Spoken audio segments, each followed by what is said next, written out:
Okay, Boker Tov. Today's Daf Yomi is Kesubos Ayin Zayin, Kesubos 77. Says the Daf Yomi Aish Shenoldu Bo Mumin. Let's say there was a man who blemishes arose upon him. Ein Kofano Solohutzi. We don't say as a result of these blemishes that he has to divorce his wife. We don't force him to. Says Rabbi Shimon Gamliel, B'men Dvar Mamurim. But when do we say we don't force him to divorce his wife? If these are mumin hakatanim, if these are small blemishes. But if these are large blemishes, kofen otzo lahotzi, we force him to divorce her. And so Tosfos says, Gabay ish, with respect to a man, we don't say nistakfa sada shal isha. It's a woman's bad luck. Tish enu sada shal isha. But because a man is not considered the field of his wife. So says the Gemara, Rabbi Yehuda taught, when he learned his Mishnah, he says, Noldu, that when do we say we don't force him to divorce her? When the blemishes came after they were already married. That if he had blemishes prior to the marriage, we don't force him to divorce her. So the position that says, then when do we not divorce him if he had these blemishes prior to the marriage? After the marriage. For sure, if he had them prior to the marriage, we wouldn't force him to divorce her. Because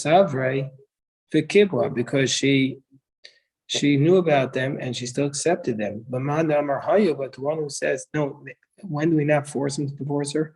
He had the blemishes prior to the marriage. But if he got the blemishes after they were married, then we would force him to divorce her. Tanan, so let's try and bring a proof from our Mishnah. Rabbi Shimon Gamliel says, by large blemishes we force him to divorce her. It makes sense according to the position that says that these blemishes took place after. It makes sense according to the position that says that these blemishes took place after they were married. That's why Rishon Gamliel says we don't force them if they're small, but we force them if they're big.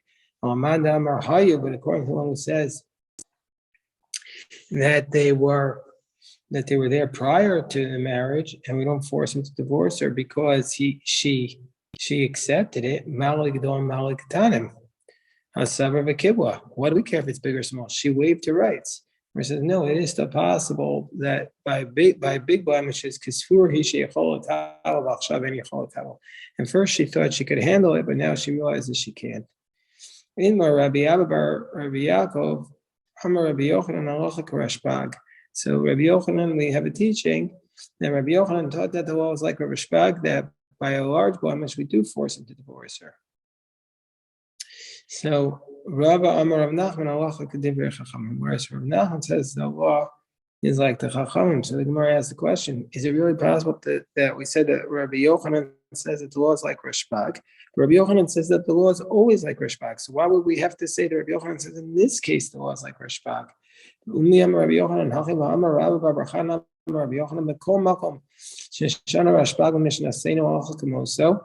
Wherever Rashbag learned in our Mishnah that the law is like him, the law is always like him, except in these three cases of Erev Tzidim Rayach Rona. Rashi tells us where these cases are: the case of the guarantor, the case of a divorce that was taking place in Sidon, and she had to replace the talus, and it was contingent, but she lost the talus, and the Rayach Rona, where whether or not you got to bring a proof after the Bezdin gives its psak. Then all these cases, the law is like Rabbi Shimon Gamliel, except for those three cases. So it's not just in this case that the law is like Rabbi Shimon Gamliel. So the Gemara says, Trev Amorai Nenu Valiba de Rabbi Yochanan. So the Gemara says this is the Machogas Amorayim. What exactly Rabbi Yochanan says? Does Rabbi Yochanan say the law is always like Rashbag, or just in or it's not always like him, but in this case, the law is like Rishbak. So says the Mishnah, these are the men that we force him to divorce her. Mukashlen is he has a terrible skin disease, Baal Polypios, Gemara is going to tell us what that is. Amikamitz. The Gemara is going to tell us what that is. Amitzaref Nechoshes. This is a coppersmith. Borsi, a tanner. These were professions that we force him to divorce. Or Bain Shahayu Ashloni. So whether he was with these conditions prior to the marriage, Bain Mishanisa, or after the marriage. No, or after the marriage that took place. About Kul and Amar Rabbi Meir, and about all of these cases, Rabbi Meir taught, Afal Pisha Hislima, even though he made it a condition of their marriage that he's able to, that he says, look, I'm a tanner. Still, nevertheless, she could say, Svura Yisi. I actually thought Shani Yachol L'Kabel. I thought I could take it. But now I realize I can't take it. So the Chachamim take a different approach. The Chachamim say, we that with these blemishes we force him to remain married to her against her will, because they made this stipulation in advance. However, there's one exception, and the exception is chutz mukashlin, with the exception of this person who has a skin condition, because when she engages in intercourse with him, she causes his flesh to fall off. So, Ma'isa b'Tzidon, there was this incident in Tzidon, the Borsi Echad Shameis, that there was a tanner who died, Vayilo Ach Borsi, and another brother was a tanner. Amru Chachamim, the sages taught, she could say, I was able to accept upon myself marrying your brother because, for whatever reason, even though he was a tanner, but I can't deal with it from you. I could deal with it from your brother, but you, I don't accept it. Gemara asks, "My Baal Pulipius, what's a Baal Pulipius?" He says, a bad smell coming out of the nose. I don't know. I was just speculating in my own mind. Maybe it refers to like snoring. Maybe that's what it was. But the Masnisatana Reachapeh. There's another version where they said refers to the smell of the mouth, the bad breath. So Rav Asi Masni Ipcha, Rav Asi learned the opposite.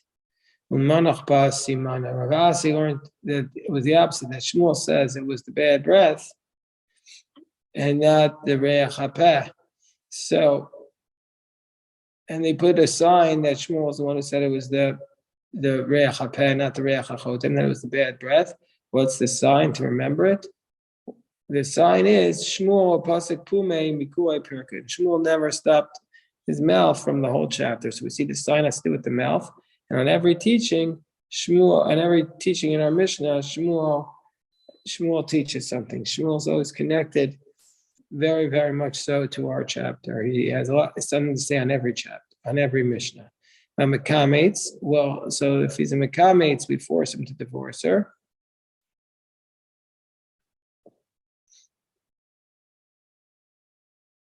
So what is the Mekamates? This is somebody who collects the feces of dogs. Don't we have a different source which says Mekamitz is a tanner? Mar says, well, that's a problem. Well, then there's a contradiction with our Mishnah, because our Mishnah says Mekamitz v'mitzaref nechoshes. Our Mishnah has them as two separate categories. The borsi, that there's the Mekamitz, the mitzaref nechoshes, and the borsi. So if Mekamitz is a borsi, why does it say it twice? Bishlam masnisim lokashim, where we could easily deal with that question from our Mishnah. Kama borsi gadol, kama borsi katan. It depends whether it's a large tanner or a small tanner. So you might think that the small tanner is more. You might think that the small tanner she's more likely to tolerate because maybe he's got less. He's not as smelly, or you might think that the large tanner is more tolerable for her to tolerate because maybe he's making more money. That's what some of the commentaries explain. So, Rabbi Yehuda Kasha, according to Rabbi Yehuda, if a Mekamitz is, Rabbi Yehuda says that a Mekamitz is somebody who gathers up the feces, why does it call it a tanner? So the Gemara says, Tanahi, it's a dispute amongst the Tanaim. Mekamitz at Borsi, some say it's a tanner, Mekamitz at Tzuas Klavim. that somebody collects the feces. Somebody collects the copper and the tanner. My mitzvah Ravashi Amar Chashli Dudi. Ravashi says that this refers to Chashli Dudi, that they make pots from the copper. It's a smelly job, Rashi says. Rabbi Baruch Hanan says, this refers to somebody who is mining the copper. Tanya Kavasi the Rabbi Baruch Hanan, Ezu Mitzaref, what's considered a Mitzaref, Zamachatech Mechoshes Meikaro. Somebody who's mining the copper. Amar Rabba, Omar Eini Zad, Eini Mefarnes. Let's say somebody says, listen, I'm not supporting her, and I'm not giving her money. A person says, I'm not supporting my wife, and I'm not giving anything else that she needs. Like we said, he has to give her food and drink, and he has to give her clothing and things to wear. So he says, I'm not doing either one. Yotzivi thinks he has to divorce or give her ksuba. So Rabbi Lazar repeated what Rav had said in front of Shmuel, and Shmuel said, give the barley to Elazar. He should have been upset with Rav, but he was upset with Elazar. He says, so before we force him to divorce her, why don't we just force him to give her the money? And Rav says, no, no, a person can't live with a snake in the basket. Once he says that he doesn't want to feed her, she shouldn't stay married to him.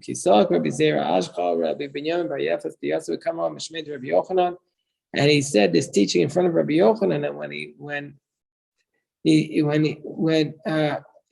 Rabbi Zera found Binyamin Bar Yafet who was sitting, and he said this teaching in the name of Rabbi Yochanan, Amar way. So when that happened, Rabbi Zera said to him, "Oh, you're saying this in the name of Rabbi Yochanan? It's in Eretz Yisrael." But guess what? When Rabbi Elazar said this in the name of Rav, Shmuel got very upset. He says, Al-Dach, Suasar, and Elazar Bavel. They fed the barley to Elazar and Bavel because of this. When do we force a divorce? Only in a circumstance where they're married to women they're not allowed to, like people they're prohibited to marry. So, like a widow to a high priest is biblically prohibited, or a divorcee to a Kohen. Mamzeres and Asina Israel, or Mamzeres to Israel, Bas Israel and Nasin, or Mamzer. Avon Nasa Isha Veshayim Ma'aser Shanam, but if you married a woman and stayed with her for 10 years, and she didn't give birth, in Kofin so. We under those circumstances, we don't force him to divorce her, because we don't force on poor, Rashi explains. Rav Tachlifa Barabimi Amar Shmuel Afilu Nasa Isha V'Shayim Ma'aser Shanam Yalda Kofin so. We would force him to divorce her. But let's ask the question. It says these are the ones who are obligated to divorce. Muka Shlemu Bapalipus. So Bishlemu Rav Asi makes sense according to Rav Asi. Again, whether Rav Asi said that we only force the women who are biblically prohibited, it makes sense according to Rav Asi. Why our Mishnah lists these categories? Because you could say the reason why it doesn't list psulos, you have a very good answer. What's the answer? So the Gemara explains. Hold on, what's my place? Bishlam Ravasi, Derabanan Katani, Deraisa Lo Katani. That the ones that are listed in our Mishnah are those prohibitions which are not listed in the Torah. Rabbanan Katani, Deraisa Lo Katani. But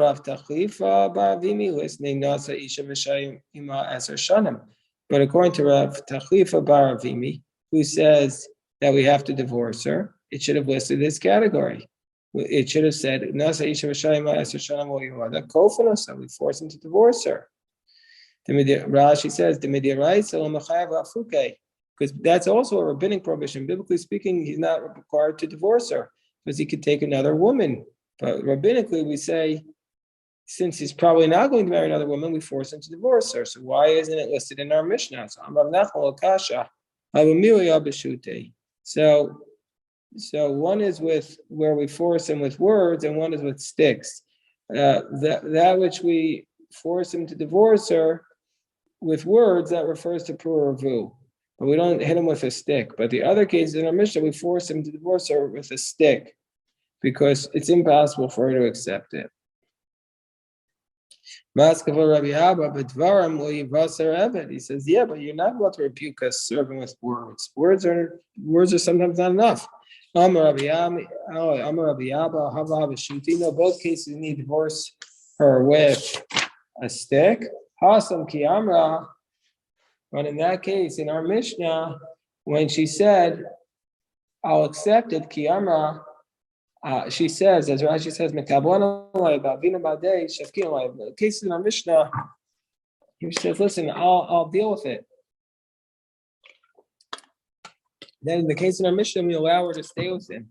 But in this case, of the Pura Ravu, we don't allow her to stay with her because she's preventing him from filling the mitzvah of Pura Ravu.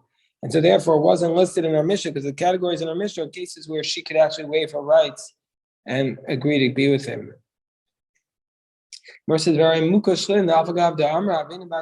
case of the Muka Shlin in our Mishnah, where even though she says, I could be with him, we don't allow her to remain with him. Now, so this says you can't stay with a Muka Shlin because she's going to cause his flesh to fall off. The Tanan, Vikatani Hasam, and there it says Ki Amra. So Vikatani. So the Gemara explains, no, Hasam, in that case there, the reason why we listed is there she says that Yarana Ba'adei B'Sahade Shafkino. There she can say, listen, I'll stay with him, but you put witnesses with me to make sure that we're never intimate. So that would be okay. But in this case, even though she says I'm going to live with witnesses, we're not going to allow her to say that because she's preventing him from fulfilling the mitzvah of Pura Ravu. He's never going to marry another woman. But in the case of, but that's not the case that with respect to the person who's Mukashlim, because apparently he can't be with anybody because he's Mukashlim. So that's the difference between the cases. Tanya Rabbi Yossi, Sachli Zakin Echad Me'anshe Yerushalayim.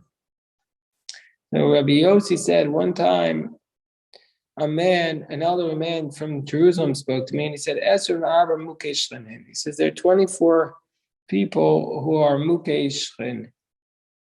They have the skin disease. And in all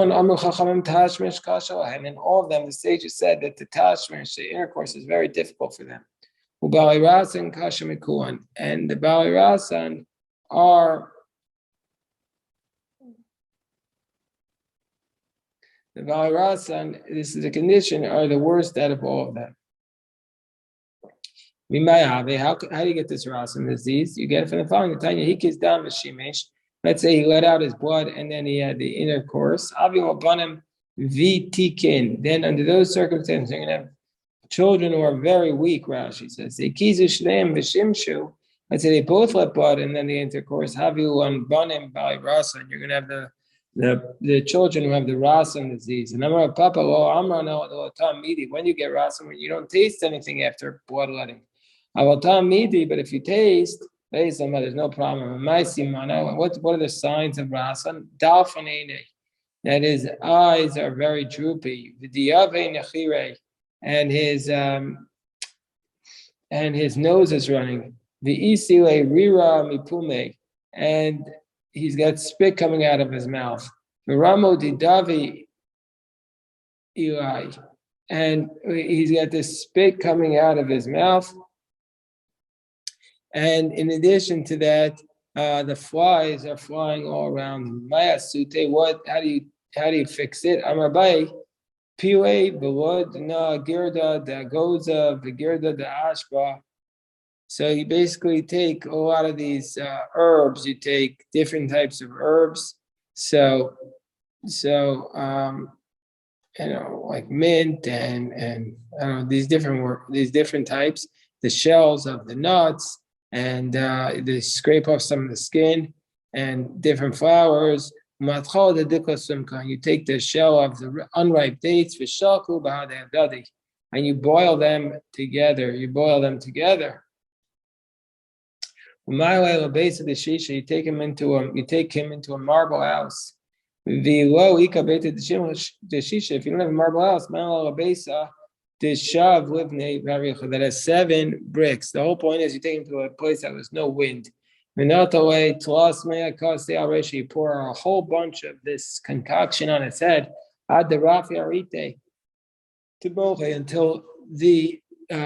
until the skull is weakened. So rafia means that it's weakened. The skull of his head becomes very weak. Then you take whatever you use to rip open the skull, and you bring there 4 leaves. And there's a parasite in the brain, so you lift up one of the legs at a time, and then you put one leg on a different leaf. Then you take it with tongs, and you burn it. Because if you don't burn it, it's going to come back.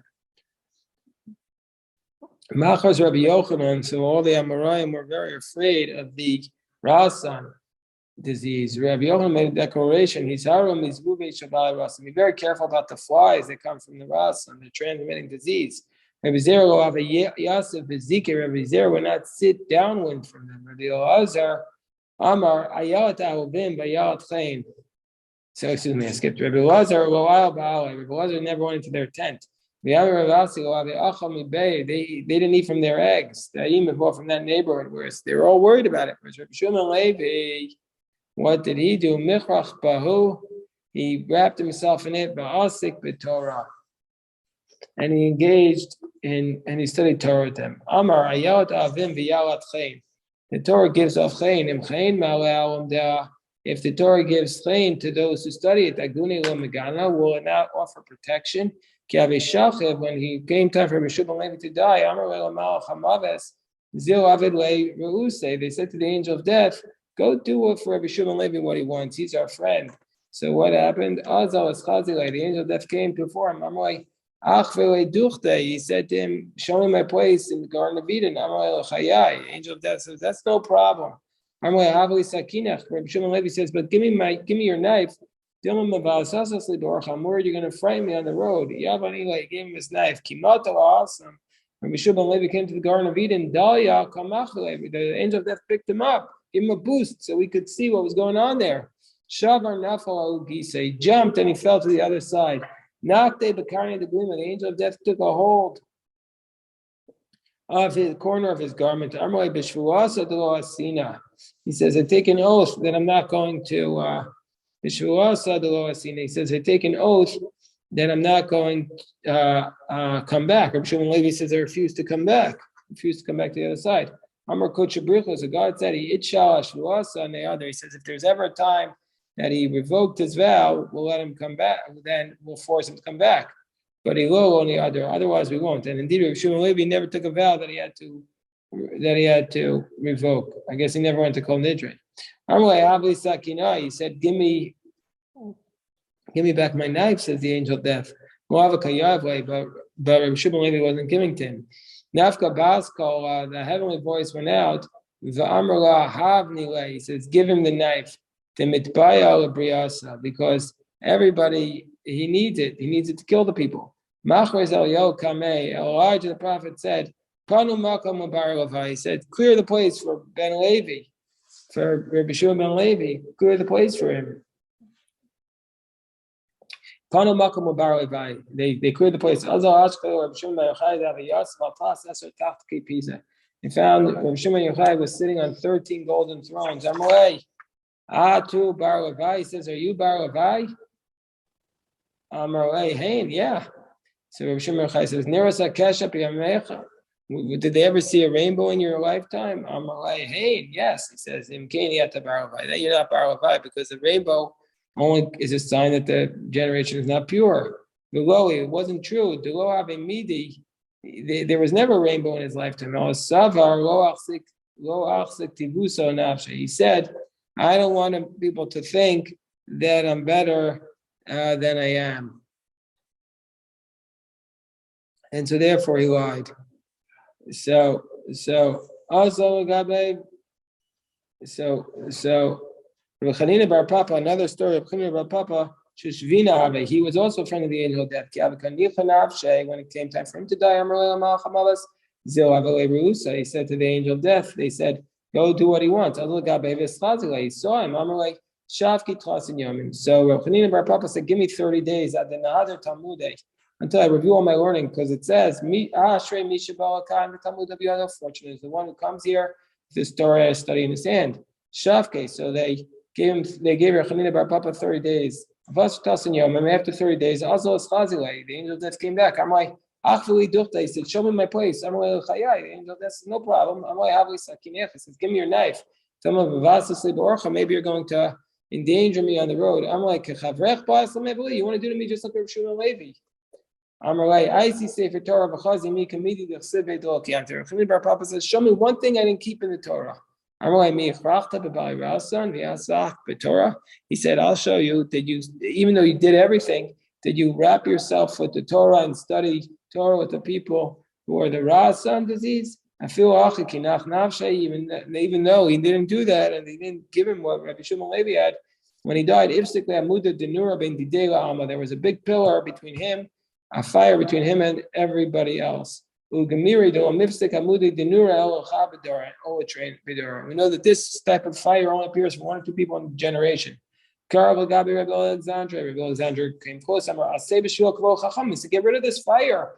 It's disrespectful to all the other rabbis that you're saying they're not as good. He didn't listen. Do it for your father. Do it for yourself so we can bury you. It's like, see, Rav Chanina bar Papa, everything was for himself. Rav Shimon Levi, everything was for the others. Rav Shimon Levi was teaching Torah to others. He didn't care if he died. Rav Chanina bar Papa, he wanted to review his own learning. He removed the fire for himself. Nostalgic. Amar Abaye, Fuke Miman Delo Kayem. The reason we put it up was to separate from people who didn't keep the Torah. Amar Ravad bar Masna, Fuke Mimar. He says, well, it's to keep it away from you. You don't even have a fence around your roof. It's not the case. Abaye had a fence around his roof. It's just that it had just fallen down that day. The wind brought it down. Why are